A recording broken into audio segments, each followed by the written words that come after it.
You can't replicate the performance of your top performers. They're different people. You can't replicate a person. We're not clones.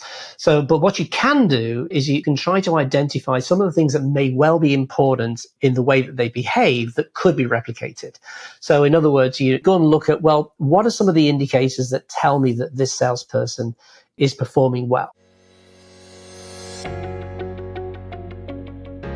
Welcome to Revenue Insights. Every week, we'll be joined by revenue leaders from some of the most successful and highest growing companies.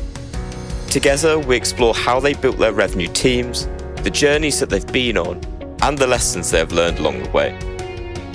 Revenue Insights is brought to you by Ebster. We're a revenue intelligence platform designed to help revenue teams to build more pipeline, close more deals, and retain more customers.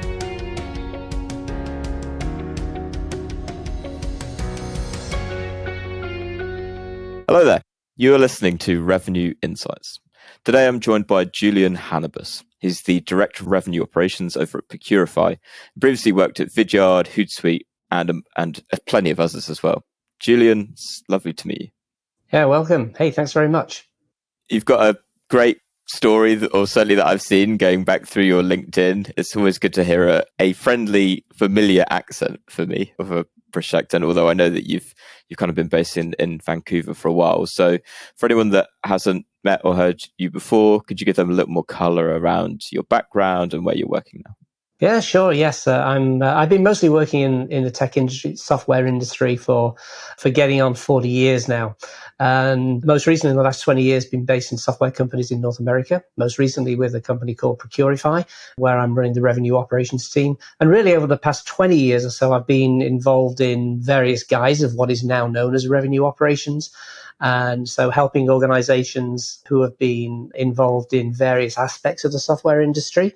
So a lot of my background has been wide and varied, but mostly within that software space. I did originally start off as a teacher and moved into things such as creating technical manuals, documenting C routines, very exciting things like that.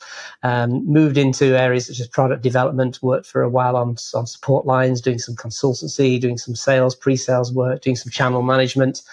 A lot of these things have really helping, as you can probably guess, in terms of the revenue operations function, having experience of lots of different aspects of software organizations and how they run themselves. So that's a lot of my background. And to say I've been mostly involved in sales operations, customer operations, marketing operations, and now revenue operations for some time. So you've really been along the journey, I know revenue operations as a role, but also as a phenomenon almost is, relatively new in the grand scheme of things. What perhaps has been the most striking part of that journey that you've seen through your career of really B2B companies becoming more data-driven, becoming more analytical? I think there's two areas here. One is obviously the technology has improved to such a degree that you can do a lot of the things you'd really love to have been able to do a long time ago. Now, of course, you can do these things with ease. There's lots of really great solutions out there if you put your mind to it to find things that will help you get along that data-driven journey. But I think probably equally important is the importance that senior leadership inside organizations now places on building their business around analytics.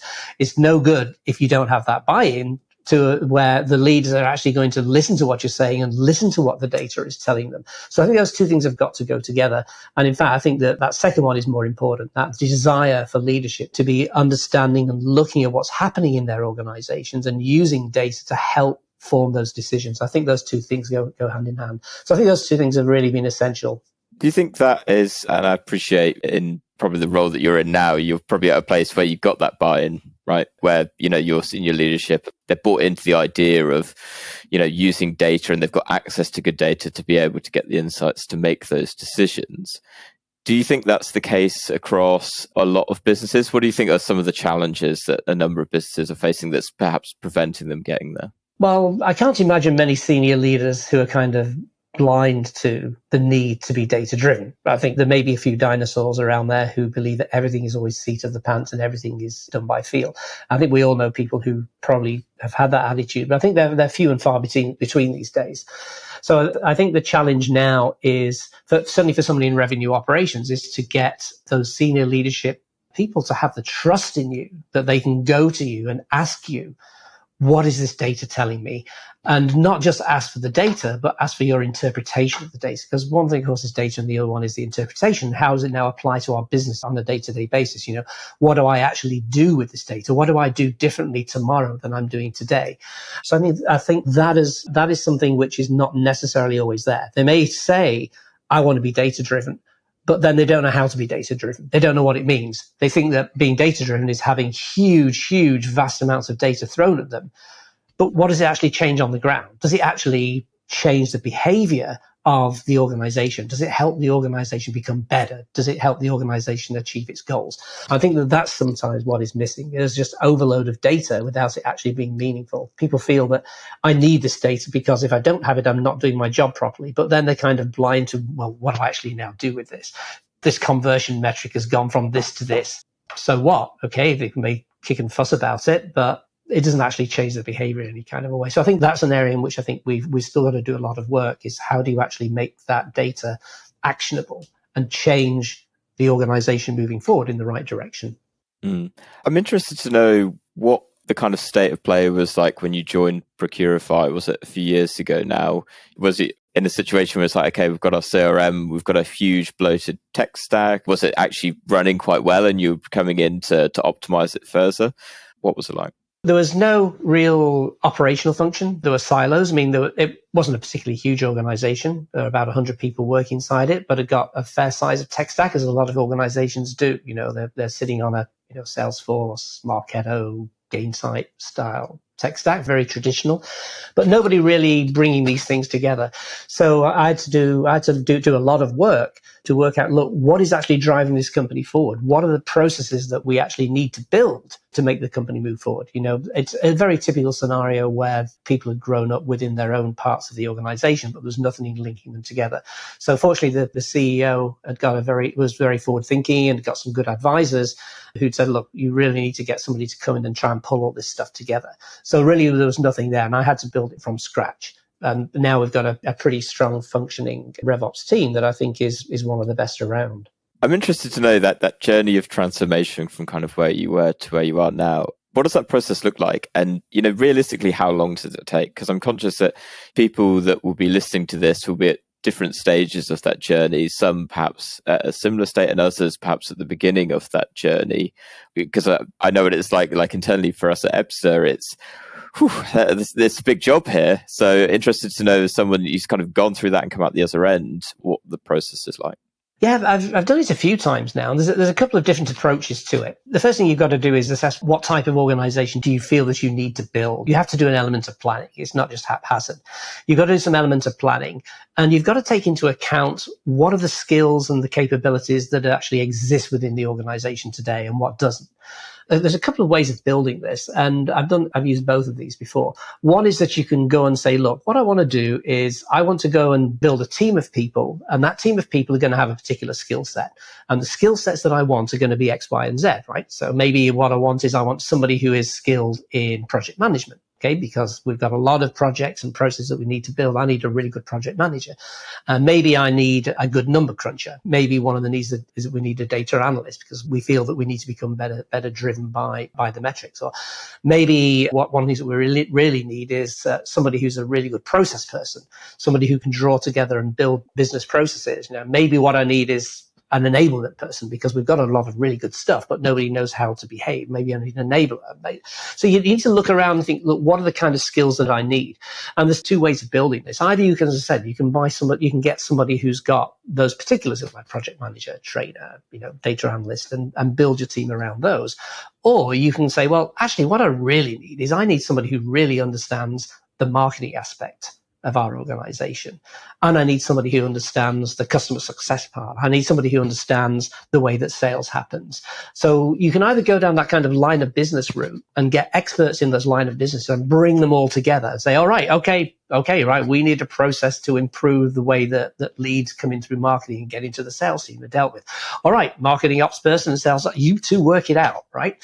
And hopefully, if they're good enough, they should have some of those project management and process skills to build that together. So you can build it either way. Either you go the line of business route or you go the kind of expert behavior route. But whatever it is, you need to ensure you've got enough people to give that coverage so they know what to do and they know how to do it. If either of those fail, it ain't going to work. Right? If you can have a lot of people who've got great ideas, but they've no idea how to execute, it's no good. Again, if you've got people who are really good at executing, but they're really bad at coming up with the ideas, again, it's not going to work. So you've got to look very, very carefully for the right people. And either you'll find them inside the organization already, and in many organizations, they do have these functions happening already. They just may be sitting in other parts of the org. They're not brought together. Or you need to set out a business plan to go and recruit them. That's where you've got to try and justify revenue operations to the people who are holding onto the budgets to try to bring in the people that you think you're going to need, which is where you need that 2-3 year plan. Say, look, this is where we need to get to, and match that to the company's growth pattern and what the revenue is, and try and build up your business case there. So really, those are the ways that I tend to build the team, is going to what's my long-term plan? How am I going to plug people in? What kind of structure do I want? Do I want a line of business structure, or do I want a skill structure? And how am I going to be able to justify this to get hold of the budget and the resources over the next few years to go and build in association with what the company's goals are going to be? I'm really interested to know a little more about the business plan that you mentioned there. That's something that comes up a lot in the podcast, is really getting the buy-in into revenue operations and being able to demonstrate the ROI on it almost, right? If you want to spend $60,000 hiring someone, where am I getting that back for, $2 for every one that I put in, for example? So for you, by the sounds of it, having been there and done it, what does that business plan need to look like to really justify revenue operations, to expand it and grow it, to be able to hit the goals that you want to achieve? It's always got to be couched in terms of what the people who are holding the budget are going to understand. I mean, you have to tailor your request to what they want to hear. So you've got to tailor it in terms that they're going to understand. So depending on who you need to convince, you're going to be looking for what are the metrics that you within revenue operations are going to change that is going to pick up their ears and think, oh, yeah, that's really important. So if part of the justification is, hey, I want to grab a little bit of the marketing budget here, I think maybe I need somebody who can help coordinate marketing operations on my team here. Then, of course, you're going to the VP of marketing and say, okay, what's it going to be to you if we can improve, the lead to opportunity conversion rate by an extra 5%?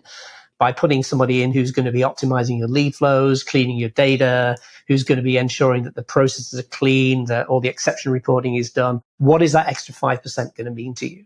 And if it means, actually, that's going to help me attain my goals of hitting the pipeline targets or hitting whatever other targets are inside. And we can then say, well, actually, what that's going to mean in terms of revenues to the company is X, then you're there.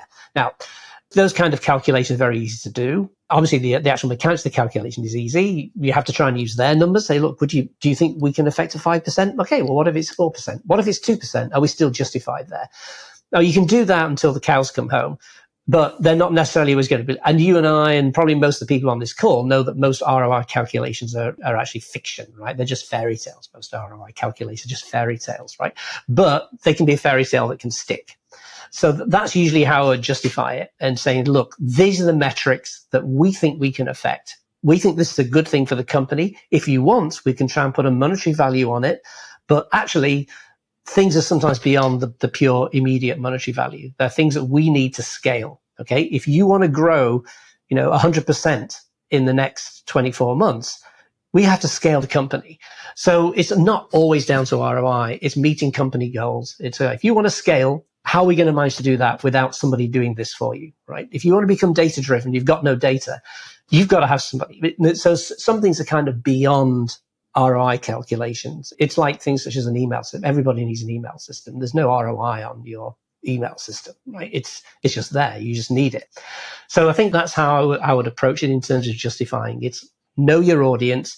Who's holding onto the purse strings? Can you align yourself to the overall corporate strategy, which is the best way of doing it? It's better than an ROI calculation, because an ROI calculation, people can pick holes in it. If it's aligned with a long-term company strategy and you can build yourself into the plan, say, look, if you're going to expand the sales team there, let's go and add an extra operational person to support them and to ensure that they can, each of those salespeople can shave 5% off their time spent in creating quotations. So I would tend to do it that way as the justification. And so far it generally seems to work. And the best way I found, is aligning to corporate strategy and aligning to line of business strategy once you kind of get down from the CEO, CFO level. I actually really liked how simple you actually described that. And something that I want to dive into and maybe get more into the weeds of things. from your experience and a lot of the data that you've handled, and in particular looking at it through the lens of sales teams, from that analytical perspective, what do you see in terms of the trends that you work with that differentiate, the top performing sales reps that work with your business from, let's say, the rest of the pack? What are those indicators that you see that really stands them out? Yeah, trying to identify something that the reason why people often want to do that is they think they can replicate it. That's why you would do it. Say, okay, he's a top performer, and you read it in so many books that what you want to do is replicate the performance of your top performers. No, you can't. You can't replicate the performance of your top performers. They're different people. You can't replicate a person. We're not clones. So, but what you can do is you can try to identify some of the things that may well be important in the way that they behave that could be replicated. So in other words, you'd go and look at, well, what are some of the indicators that tell me that this salesperson is performing well? And what do we mean by performing well? Usually everybody says, look, do they hit their sales, blow away their sales quota? Do they blow away their numbers? Depending on the business that you're in, it can take a hell of a long time to actually know that. If you've got a sales cycle of 9 months to a year, you don't know whether somebody's been successful until they've been with you for 2 years, really, right? Because the first sale happens in a year's time, and then you've got a year to go and prove out whether you can do it. 2 years, no, that's too long. So you need to be looking for indications of what does good look like in terms of how they behave. So what do they do in terms of how well they deal with the leads that they're given? Are they the type of person who just give me a few leads and I'll close them all? Or do they like vast quantities of things to filter through? And what we found is that sometimes you get somebody who's got exactly the same result. They're both absolutely top performers in terms of they sell a lot of your stuff. But you then go and look at down the funnel, and you find they've got completely different behaviors. We've got one sales rep who's got an absolutely abysmal conversion rate of the leads that you give them and converting them into their pipeline, right? Absolutely abysmal. But once it gets there, she wins everything, right? Anything that moves, she wins it. But she behaves in a very different way. And we've got another rep who is entirely the opposite. They accept everything that moves into their pipeline, and then they only close a small percentage of them. The end result is the same. So which one is right? Which one does that sales manager say, be like that person? Well, yeah, it could be either. So you have to be aware of trying to draw too much out of a single point of data and say, look, everybody be like this person. It doesn't work like that. You really have to go and look at the set of metrics around that individual and see where they seem to be falling. And then it's a skill and judgment thing to say, okay, now we've got the metrics. What things seem to be important for that person? You've got to personalize it. It's very difficult to do it across the board because trying to impose your own patterns on a set of individuals who behave in different ways and who are kind of incented in different ways, it is going to be a recipe for failure. So I think a lot of it is down to the skills of the sales management team, the sales leadership team, to be able to take that data and apply it to individuals, coach those individuals and make them better where they feel that they need better. They know best where they feel that they need to improve, right? You can't just say, by the way, this metric for you is really bad. That doesn't work. You say, look, where do because all salespeople want to sell more. So they know where they're falling down. So you can help guide them along the way, and you can use the numbers to then coach them and say, well, let's go and improve this one. Then you feel that what you're failing at is X. Well, this is where that number is right now. Let's go and see if we can go and move this number from here to here with you, because that will be a good indicator. And then you can tell me whether at the end you think that's actually being effective. Is that making you better? Do you feel that you're doing your job better? So those are the kind of things that I would bring into play there. I think that's a really good point. And what I'm interested in is, do you perhaps have an example of, how from a revenue operations role, you might run some of that analysis, look at some of that behavior, identify, okay, really interesting, like learnings here. How you then feed that into the sales team, because it's obviously fairly prescriptive, right, in terms of the individual and how you're coaching on them. So often I find, speaking to guests on the podcast, is that it's all well and good having the data and having the insight, but the real crux of it then is, how do I now ultimately execute on this? How do I deliver this in a way that someone's going to go, oh yeah, that's a really good point, actually. That's really going to help me, rather than, why am I being told what to do? I know best. Yeah, there's definitely a balance there. I mean, the salesperson's got to be very self-aware. and they've got to be understand where they think their failings are, where they could be better. And the sales manager has also got to be able to pinpoint those areas and then know what to do about it. It's all well and good to say, oh, by the way, for some reason, the size of contracts that you close is only half the size of what we think it should be. That can be a very much of a so what thing. So the skill has got to become, well, what do you actually do about it? What is that? What are we now going to do to help that salesperson to be able to close bigger deals or whatever that fact is? And that's where the skill of the salesperson then comes in. So revenue operations role there is to draw attention to those things, to support the sales leadership in what they think they need to understand about the behaviors of the people who are within their teams, and then to help those sales leaders measure any progress that's being made if it's a quantifiable measure that they're looking at. Such as, okay, well, maybe one of the things that we want to do is, improve the way that they have conversations with their clients. So maybe they need to kind of multi-thread some of the discussions they're having instead of just sending one person. They need to talk to lots of it. So some of it is not necessarily quantifiable. Some of it is qualitative as well. So the revenue operations person has got to know where they stop really, and where you really have to then hand that over and say, okay, sales leadership, we've done our part in this. Now it's down to the skills that you've got in developing your people. And we'll be there to back you up. If you think you want resources, you want enablement, you want training, yeah, we can do that. If you want to start measuring things to go and see if people are making progress and don't have to wait 6 months to see the result, yeah, we can do that. So you've got to be very open to what the leadership thinks they need to drive their people forwards. Something that, and I should caveat to listeners that we're recording this in kind of middle of January 2023, something that I'm just interested to dig into is we're heading into uncertain times, right? Particularly for probably both of us working in SaaS.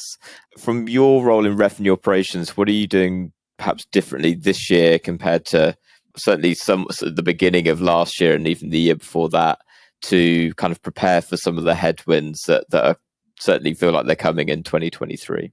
Yeah, I think that one of the things you need to do is kind of think, well, what could those headwinds actually be? And you've got to kind of match it to your own organization. So there's certain parts of our business I think are going to be more effective than others. Fortunately, the solutions that we sell are a little bit, they're kind of very much in demand these days. We're seeing quite a lot of growth because, our software helps organizations manage their spend. So for organizations who are trying to, reduce their budgets and spend less, we're actually an attractive proposition. So what we've got to do is we've got to manage two things. On the sales side, we're seeing quite rapid growth. We're seeing a lot of people who are interested in getting our solution. So from one side of our business, we've got to help manage growth, which is a very different challenge from within our customer base. So within our customer base, of course, you've got customers who their business is being very badly affected. They're going out of business. They're seeing huge drops in their demand. We're seeing that in terms of customer attrition. So it's interesting because we've got two aspects. We've got growth on one side and we've got the challenge of keeping customers on the other. So it's very much then, look, how do we then deal with those two different scenarios? What are the kind of things that we need to do to enable our frontline staff, whether in sales or customer success and support, to be able to go and either, take advantage of the growth situation or to help mitigate the issues that customers may come across. So within the customer side, that's where it's kind of burning a lot right now is, okay, well, do we need to kind of change some of our processes and some of the ways that we make our offers to our clients? Do we need to start creating, for example, lower cost packages or ways that customers can reduce their commitment to us in a smooth way? Instead of just saying, because we're in a SaaS business, customers renew every year. Instead of saying, by the way, time for you to renew. No, let's go and have those discussions much earlier about what the kind of effects are that the customers are under, and come up with, and revenue operations can help come up with ways of offering customers, different ways of paying, different structures, different wording on the contracts, ways of opting out, maybe ways of reducing their commitment and then bringing it back up again.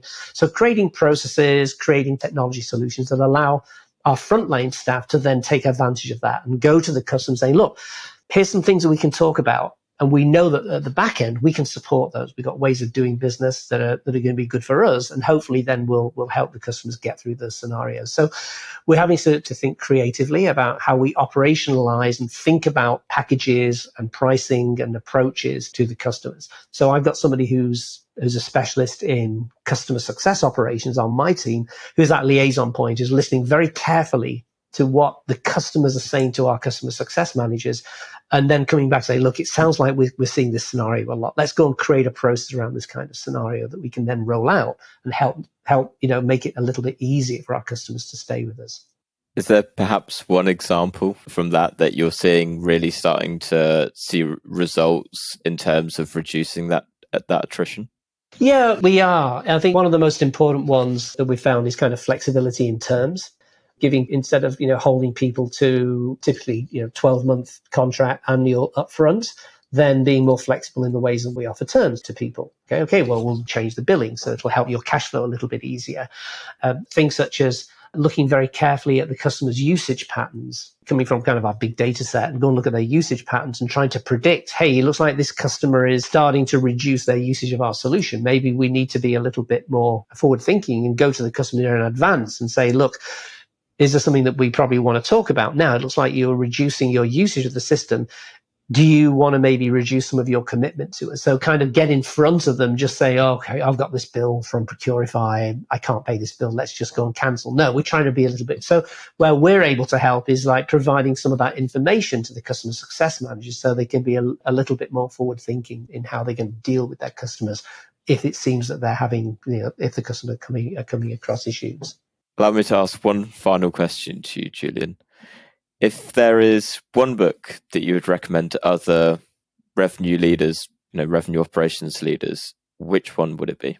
This one is always a controversial one with me. I'm not a reader of business books. I mean, when I get to the end of a day, when I've just been doing, working on business and thinking about all the operations, the last thing I want to do is read more about it. So, and I've also there's an awful lot of magical thinking in a lot of the business books that I have bothered to read. So I'm not a general person who recommends business books, which is sacrilege, I know. I would say, at the end of the day, get away from business. Go and read a good biography. Go and bury yourself in escapism. But, if somebody tries to nail me down, say, you have to name a business book that you enjoyed and did have an effect on you, there is just the one, actually. Yeah, it's called Selling with Noble Purpose by Lisa McLeod. She's been very interesting to work with over the years.